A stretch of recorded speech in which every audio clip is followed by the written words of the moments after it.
ಉಯ್ಯಾಲೆ ತೂಗುವಂತಹ ದೃಶ್ಯವನ್ನು ಕಂಡರಂತೆ. ಓಹೋ, ಈ ವಿಚಾರವನ್ನ ಬಂದು ಹೇಳಿದ ಕ್ಷಣದಲ್ಲಿ ಯಾಕೋ ಆಕೆಯನ್ನು ಮದುವೆಯಾಗಬೇಕು, ನನ್ನ ಜೀವನ ಸಂಗಾತಿಯನ್ನು ಬೇಕಿಲ್ಲ ಆಶೆಯಲ್ಲಿ ಬಟ್ಟವ ನಾನಿದ್ದೇನೆ. ನಿನ್ನ ಬಗೆಯಲ್ಲಿ ಮೂಡಿದ ಬಯಕೆ ಏನು ಮಾಡಿದೆ? ಅದಕ್ಕಾಗಿಯೇ ನೋಡು, ಸಂಧಾನಕ್ಕಾಗಿ ಸುಗ್ರೀವನನ್ನು ಕಳಿಸಿಕೊಟ್ಟಿದ್ದೇನೆ. ಸುಗ್ರೀವನ ಸಂಧಾನ ಪರಿಸಿದೆ ಪ್ರಭು. ಸಂಧಾನ ವಿಫಲವಾಗಿ ಹೋಯಿತು. ಪಣವನ್ನೆರಿಸಿದರು. ಪರಾಕ್ರಮವನ್ನೇ ಪಣಕ್ಕಿಟ್ಟಳೆ.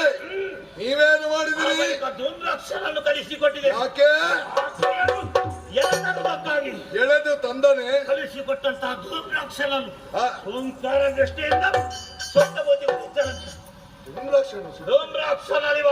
ಅಲ್ಲಿಗೆ ನಿಮ್ಮ ಪ್ರಯತ್ನ ಮುಂದುವರಿಸಿದ್ರೋ ಹೇಗೆ? ತಮ್ಮಂದಿರಾದ ಗಂಡುಗಲಿಯಾದ ಚಂಡಮುಂಡರನ್ನು ಕಳಿಸಿಕೊಟ್ಟಿದ್ದೇನೆ. ಏನಾದರೂ ಸಾಧಿಸಿದರೆ ಪ್ರಭು?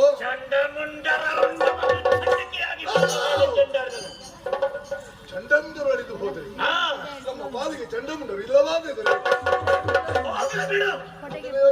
ಅದಕ್ಕಾಗಿ ಆಕೆಯನ್ನು ಕರೆತರುವುದಕ್ಕಾಗಿ ನಾನು ಒಂದೆರಡು ಮಾತಿಗೆ ಅವಕಾಶ ಬೇಕು. ಅವಕಾಶ ಉಂಟು.